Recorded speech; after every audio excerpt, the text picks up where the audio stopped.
mais vous travaillez toujours pour la France. À tout danger de la patrie, nos drapeaux frémissent du passage de l'aigle. Comme chaque soir, lorsque les portes de la cour d'honneur se referment et que les hommes délaissent le monument, et dont la substance ne se révèle que dans le silence de la nuit, lorsque l'obscurité envahit les corridors et que le monument fond dans un même souffle, la légende et l'histoire.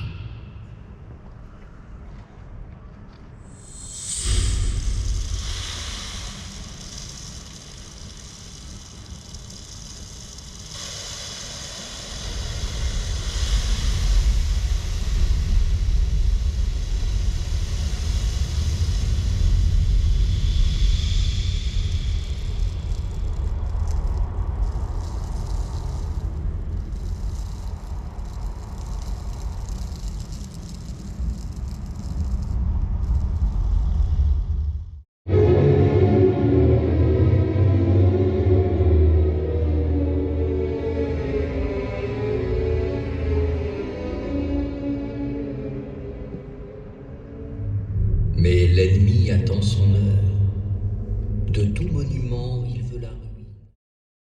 Ils sont les fils chéris d'une déesse aux cheveux d'or qui embellit ici chaque pierre.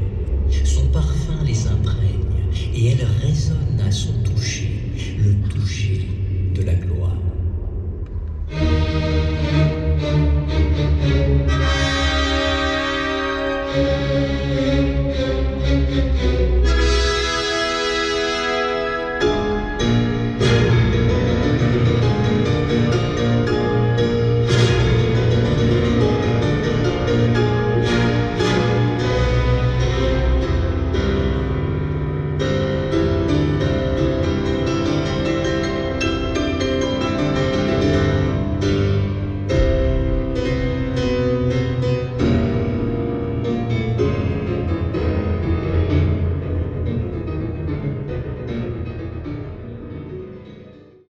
Ce n'est pas moi qui l'ai vaincu.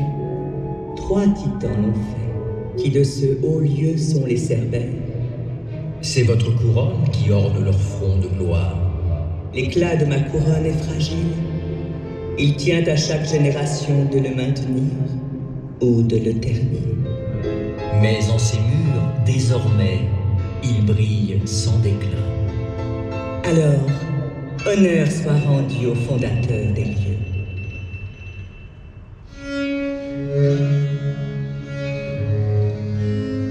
Il s'appelait Louis, 14e du nom. Il était roi. Poursuivant la grandeur, il voulait donner à la France, son pays, un rayonnement inégalé.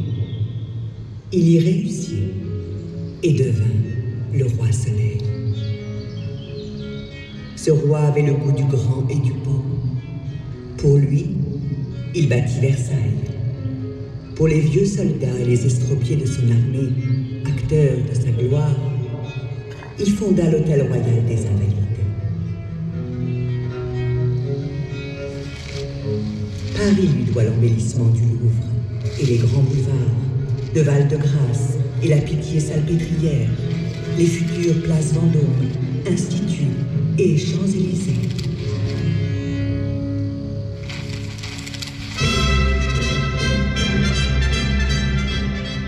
Louis XIV eut soin du corps de ses soldats. Il eut soin aussi des âmes. Libéral Bruand dessina les bâtiments militaires. Le grand Jules Hardouin Mansart paracheva le chef-d'œuvre avec l'église royale, hymne à la lignée des rois sacrés.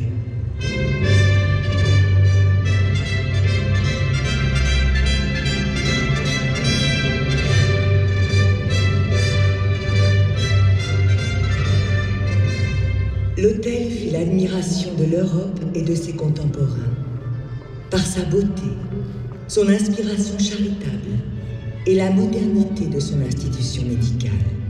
Modernité jamais démentie par les siècles.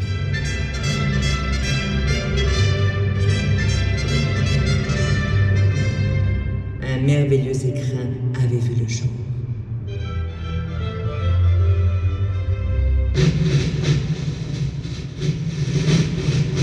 et les Invalides sortirent de terre sur les anciennes possessions de la vénérable abbaye de Saint-Germain-des-Prés. Les fondements symboliques étaient posés, l'austérité de la pierre pour la rigueur du devoir, l'or du don pour la grandeur du service et du don suprême, le don de sa vie pour la France. Mars et Minerve, dieux des armes païennes, gardaient l'entrée nord. Charlemagne et Saint-Louis gardaient l'entrée sud et l'entrée du dôme, semblant veiller le prochain grand homme. Les Invalides étaient parés pour affronter l'irruption de la nation dans l'histoire.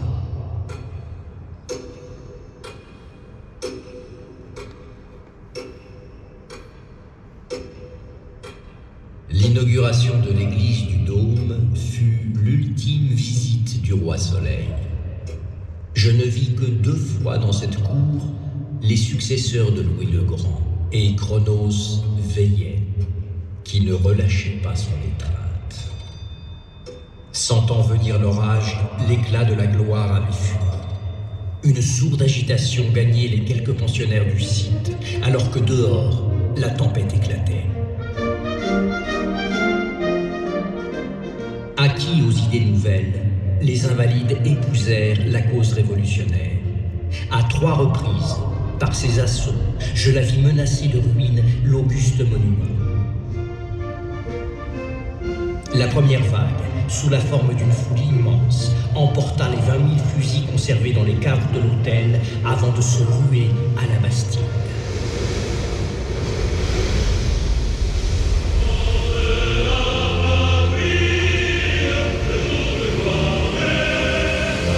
La deuxième vague fut destructrice. Peintures, sculptures, bustes, drapeaux, rien ne fut épargné. Les chefs-d'œuvre du grand siècle, prestige de la monarchie, furent saccagés.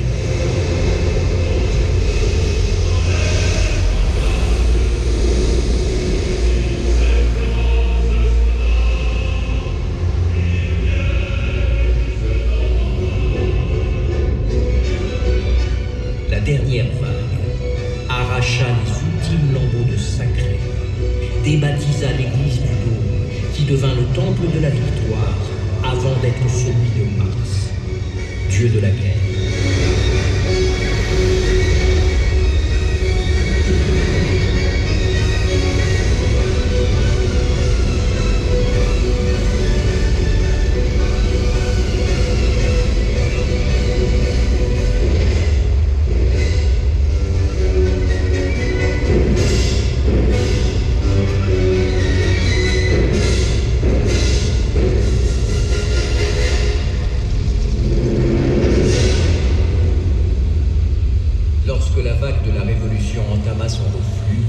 Elle laissa sur le rivage du pouvoir une statue de légende.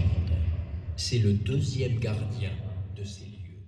Voir une perpétuelle énigme. À 200 ans de distance, le murmure de son nom suscite le respect et l'émotion. Lorsque les ombres de la nuit s'étendent sur le monument endormi, un mythe s'avance. À l'entrée d'un tombeau, nulle place pour la polémique. La méditation seule s'impose. Si l'éclat de ses lauriers militaires lui donne pour seul compagnon un Alexandre ou un César, son destin paroxystique dépasse la seule dimension des armes et confère à sa figure une allure prométhéenne. À la poursuite de la paix, il fut enchaîné au rocher de la guerre par l'héritage révolutionnaire et l'hostilité anglaise. Ainsi, l'aigle de la victoire, aile de la renommée, dévora ses forces un peu plus chaque jour. Arpentant l'Europe et plus encore, il dut franchir maints Rubicons, affrontant tous les climats et leurs filles météorologiques, chaleur, glace et bourrasque. Une odyssée aux dimensions tragiques. La pluie l'accompagne dans la marche vers Austerlitz et la veille de Wagram.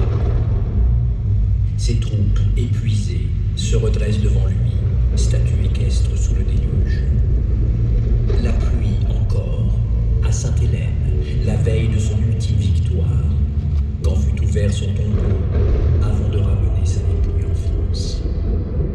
Mais il faut le soleil d'Austerlitz pour l'apothéose du nouveau Charlemagne, comme il faut la ténébreuse nuit de Waterloo pour achever le rêve d'une 4e dynastie, dont la mémoire est gardée par une légion d'honneur de braves.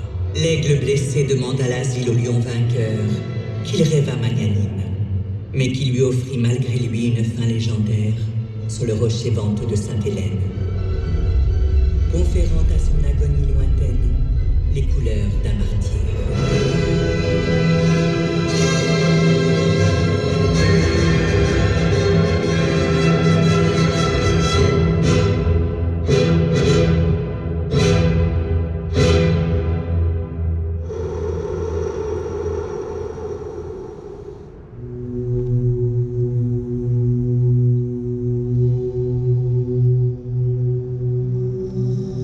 De multiples foyers d'inspiration au souffle de cette vie, qui fut, selon René de Chateaubriand, le plus puissant souffle qui anima jamais l'argile humaine.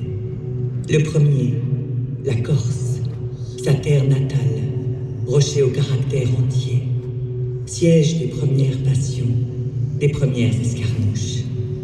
La patrie de sa mère Laetitia, dont il dit « Ce que j'ai de grand en moi, c'est à ma mère que je le dois. »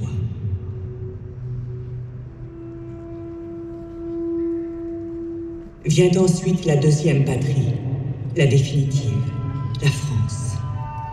Par ses écoles royales et ses maîtres, elle lui donna à boire aux sources de l'esprit. Il y but à longs traits, puisant dans Plutarque, Xénophon et Platon, l'amour des mères civilisations. S'imprégnant des classiques français comme Bossuet, il s'enivra enfin de l'esprit des Lumières et de ses philosophes.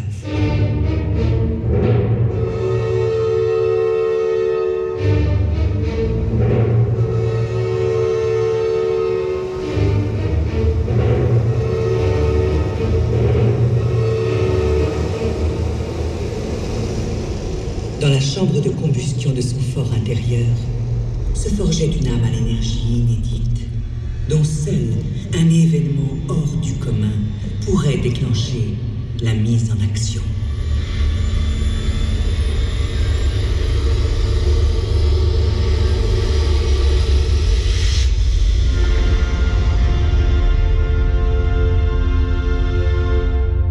La révolution fut cette explosion initiale d'où jaillit celui qui fut qualifié d'incomparable météore. Cet abrégé du monde, selon Goethe, l'icône allemande des lettres.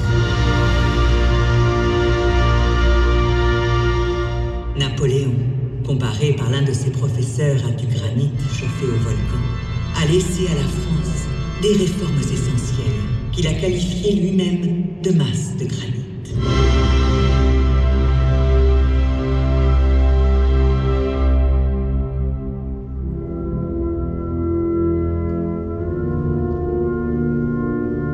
Ces masses de granit, consolidant l'État, parachevant l'épisode révolutionnaire et apaisant le pays, le souvenir en est désormais sculpté dans le marbre de bas-relief, dans la crypte.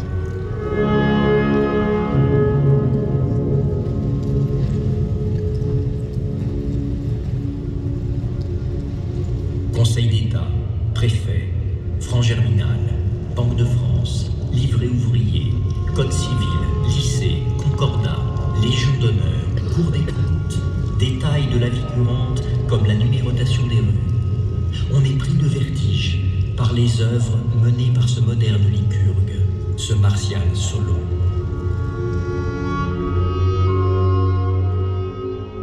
Martial, car les derniers mots qui passèrent la barrière de ses lèvres furent tête et armée. Martial, car son œuvre, enfantée sous l'égide de Mars sur les terres italiennes, fut rendue possible par le succès des armes. Une colonne à la Trajan, cuirassée par les reins de canon pris à l'ennemi, célèbre au cœur de Paris la plus glorieuse de ses victoires, Austerlitz.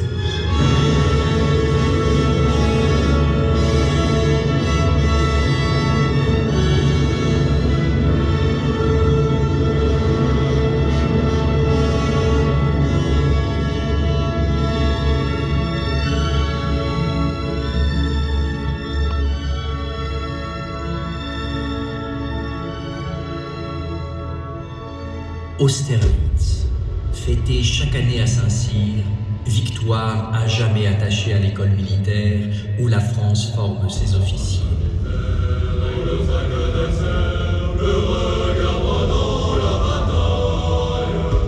En hommage à Napoléon, fondateur de l'école, le père Système porte pour le baptême de chaque promotion l'uniforme préféré de l'empereur, la tenue de colonel des chasseurs à cheval de la garde, suaire de son dernier sommeil.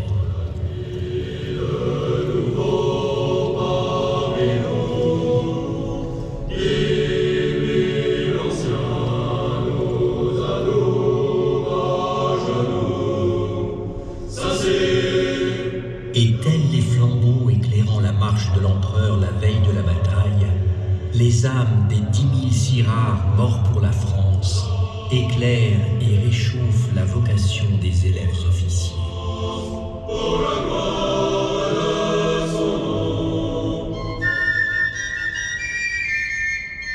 Pour la France, pour la gloire de son nom, Napoléon. Dans cette cour, j'ai entendu les soldats, manchots, borgneux et éclopés, acclamer son nom à l'annonce de ses victoires. Lui, le grand pourvoyeur d'invalides. L'empereur gagne ses batailles avec nos jambes, disaient ces soldats. Ayant à leur actif les plus longues marches militaires de l'histoire, ils ont accompli des exploits, franchissant les Alpes, courant presque, de Boulogne à Austerlitz, stupéfiant les armées ennemies, suivant jusqu'au bout de la douleur le petit tondu, leur empereur. L'infanterie, sa figure éternelle. Le grognard.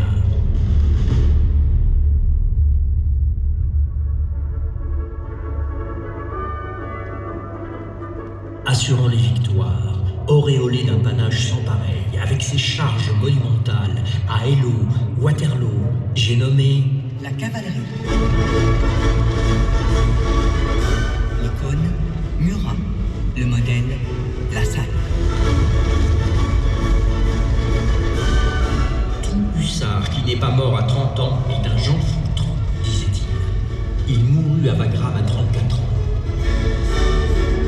Hussards, dragons, cuirassiers, chasseurs, lanciers, tous figures des guerres napoléoniennes.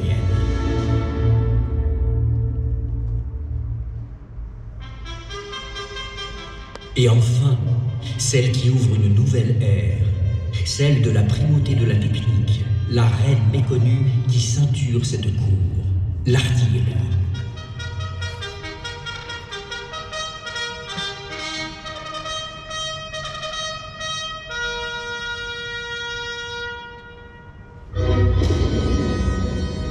Il ne s'y était pas trompé, notre Prométhée, en prenant cette arme à l'école militaire, à 2 pas d'ici. Vendémiaire, Toulon, sa carrière s'ouvre au canon. Après lui, le feu l'emportera définitivement sur l'assaut.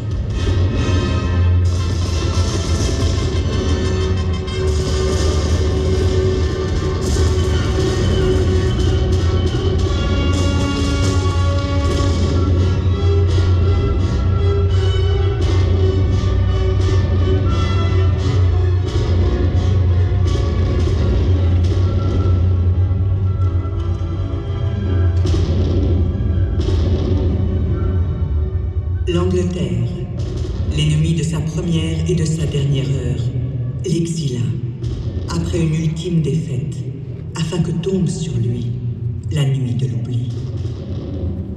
Il fut enterré sous une dalle sans nom, dans un val de saules pleureurs et de géraniums en fleurs.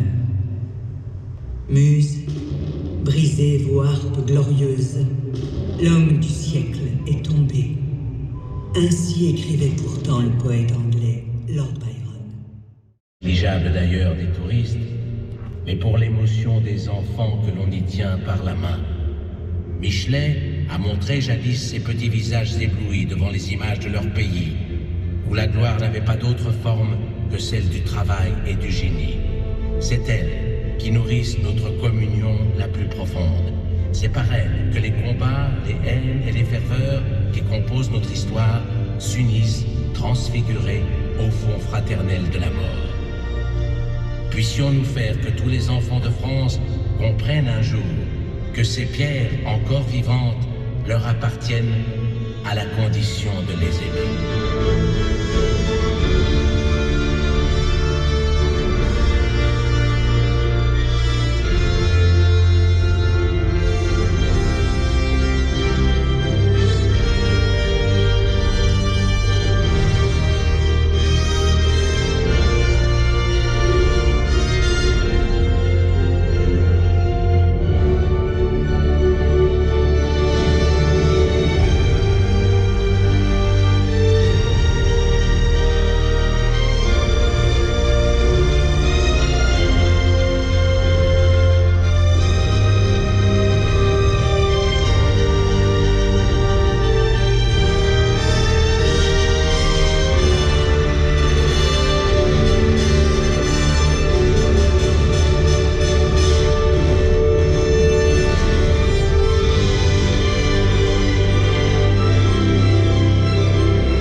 Cronos, cette nuit encore, sera vaincu.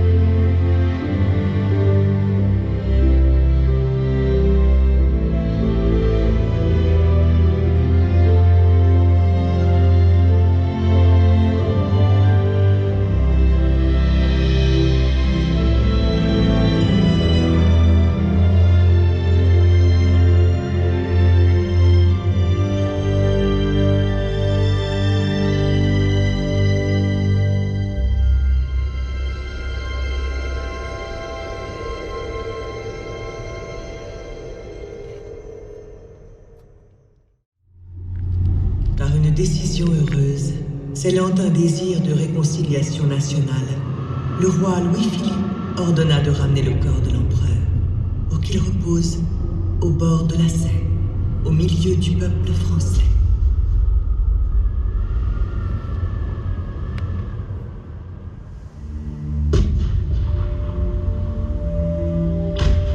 Nombre de vétérans dormirent sur l'esplanade glacée la veille du retour des cendres, échangeant leurs souvenirs autour d'un ultime bivouac, fatal à certains d'entre eux. Habitués à honorer ces victoires, les canons des Invalides saluèrent le char portant l'impériale dépouille.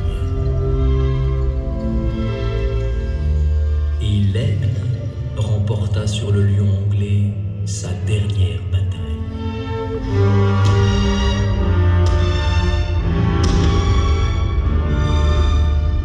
Né presque étranger, sur une île tout juste française, Napoléon était entouré par 1 million de Français lors de sa dernière marche, la plus triomphale.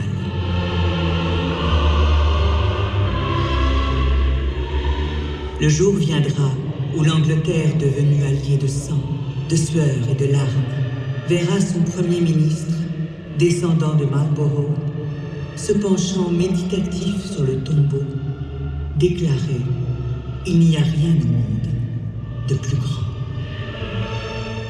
En créant le Panthéon militaire, Napoléon ne savait pas que, ce faisant, sa dernière demeure serait un jour gardée par les plus grands capitaines de la France royale, de l'Empire et de la République.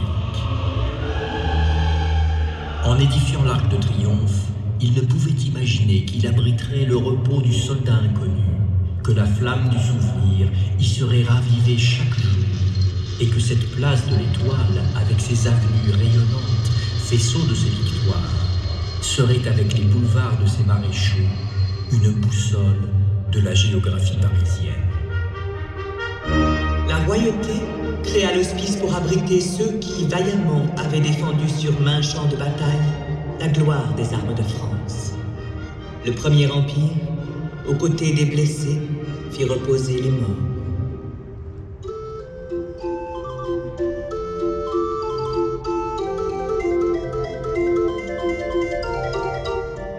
Un vent de légèreté souffle sur Paris et rénove son visage.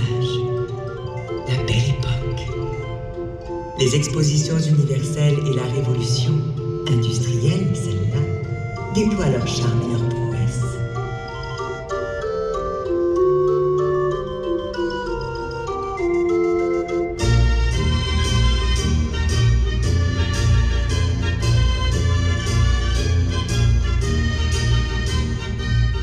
L'esplanade des Invalides accueille au mois de mai une réjouissante fête. Une légèreté qui se teinte d'un esprit de revanche après la guerre de 1870.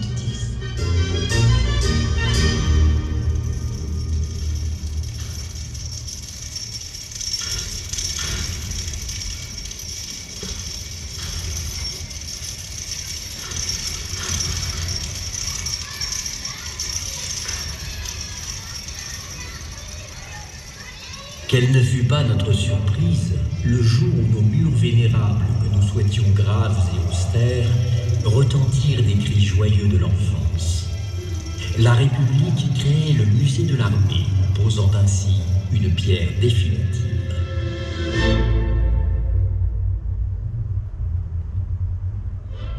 En caressant du regard l'armure de François Ier, l'épée d'Henri IV, les enfants pouvaient rêver de Marignan et de panache blanc. En admirant les épées et parfois leur devise gravée, ils pouvaient se croire chevaliers.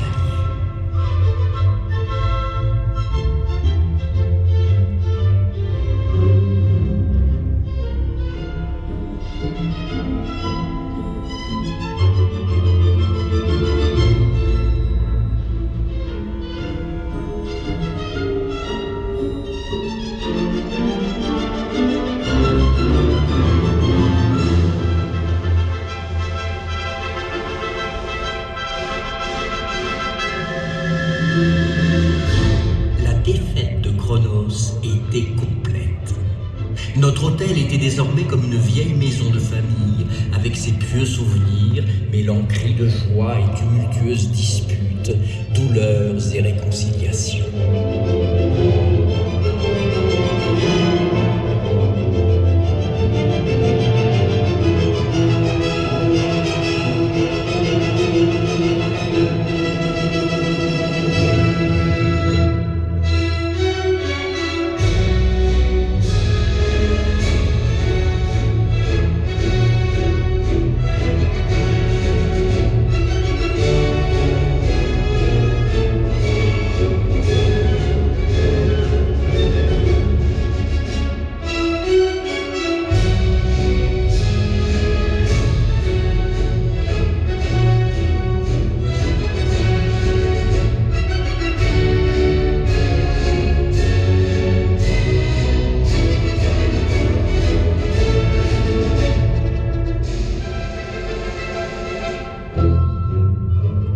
Hospice, nécropole, musée, admirable triptyque.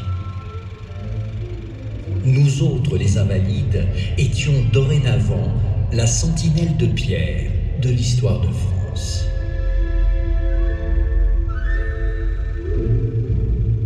Pressentant la grande épreuve et l'inouï sacrifice qu'elle allait demander à la jeunesse française, la République souhaitait réunifier la tunique des siècles et rassembler sous les mêmes couleurs tous les morts de la longue et grande geste française.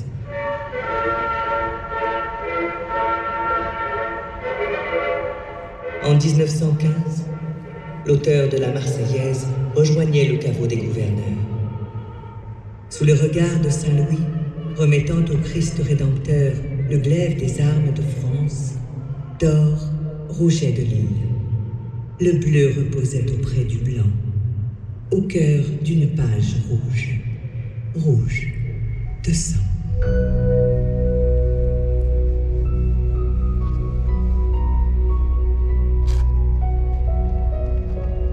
Au mois d'août 1914, 4 millions d'hommes laissèrent leur quotidien au son du tocsin, à l'appel de la France, donnant à cette levée en masse un parfum de 1792.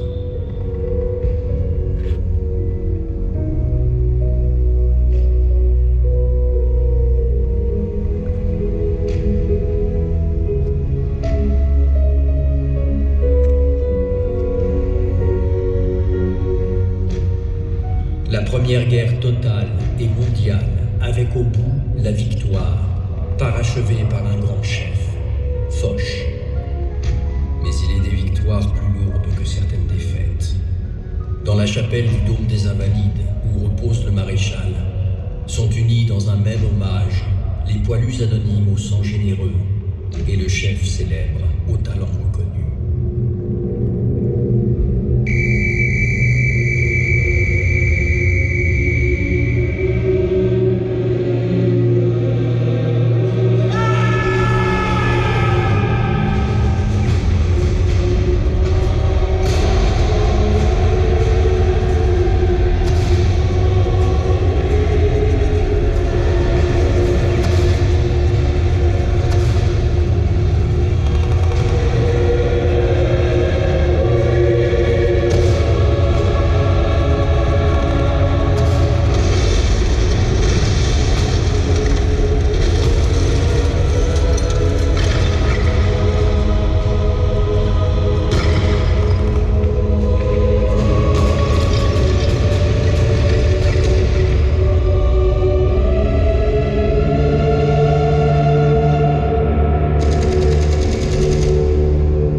De l'histoire de France, pour sa plus grande saignée, dans une ordanie inouïe de feu, de fer et de sang, qui allait couvrir le pays d'un immense linceul de monuments aux morts, borne d'un deuil nécessaire, germe d'un découragement mortel.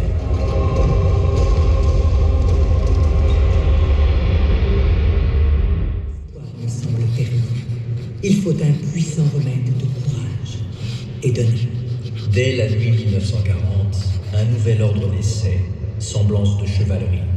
Ses compagnons allaient œuvrer pour la libération, pour que la France demeure. Leur blason, voulu par le fondateur et unique grand maître, une croix de Lorraine pour la passion et l'espérance, un glaive pour rappeler que la France fut faite à coups d'épée. Il faudra attendre le 6 juin 1944 pour que les foudres des forces alliées s'unissent à la flamme de la résistance, allumée 4 ans auparavant au cœur de l'obscurité.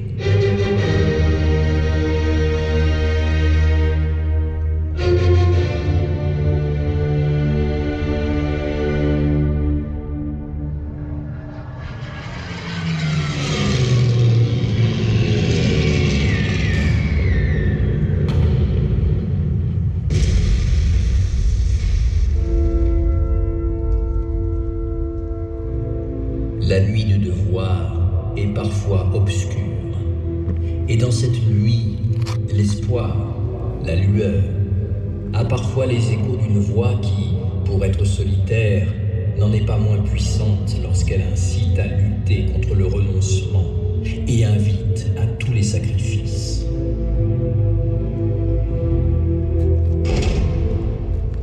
C'est la voix du troisième titan, au nom prédestiné, appelant à la résistance sous la bannière de son cher et vieux pays. Il était seul, il avait un nom d'ancienne France, il était l'avenir. Il s'appelait Charles de Gaulle. L'honneur, le bon sens, l'intérêt supérieur de la patrie commande à tous les Français libres de continuer le combat là où ils seront et comme ils pourront. Moi, Général de Gaulle, j'entreprends ici, en Angleterre, cette tâche nationale. J'invite tous les Français qui veulent rester libres à m'écouter et à me suivre. Vive la France, libre dans l'honneur et dans l'indépendance.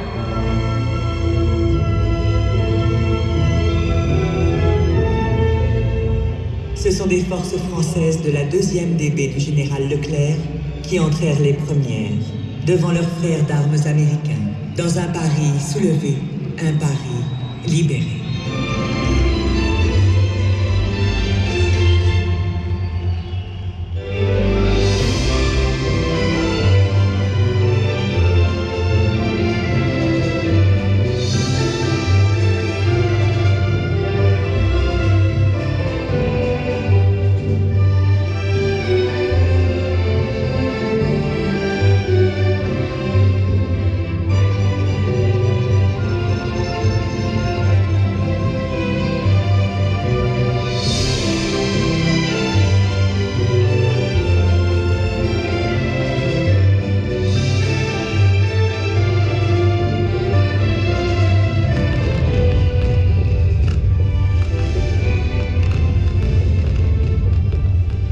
L'hôtel abrite le siège de l'Ordre de la Libération, fondé par le général.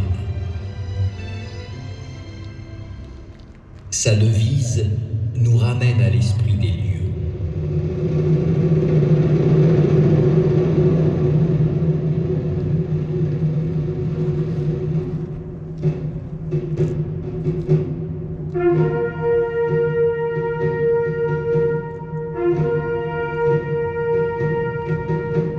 En cette cour, un cœur bat pour ceux qui ne battent plus. Les corps inanimés qui y sont déposés rejoignent une trame qui se tisse par-delà les soubresauts du présent. Les pauvres n'ont que la patrie, disait Jean Jaurès. Elle tend ici les bras à ses fils, morts pour elle, en son nom, sur tous les théâtres d'opération.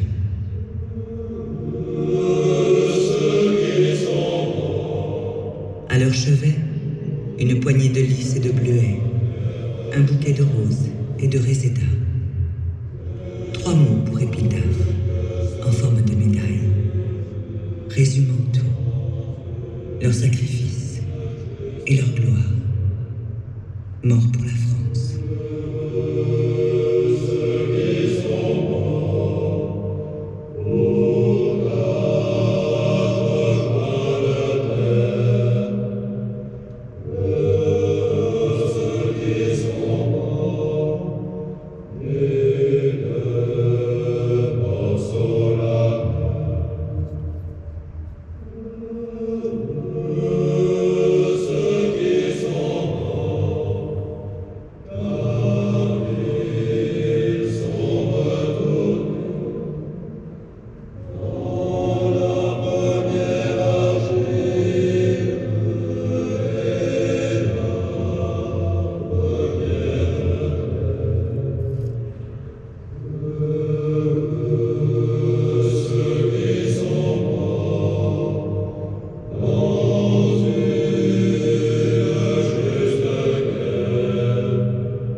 L'Hôtel des Invalides, un monument aux 3 visages, pour 3 régimes et 3 vocations, drapé dans un emblème aux 3 couleurs, symbole d'unité. Un seul lieu, où la France accueille ceux qui ont survécu dans l'honneur, et ceux qui sont morts dans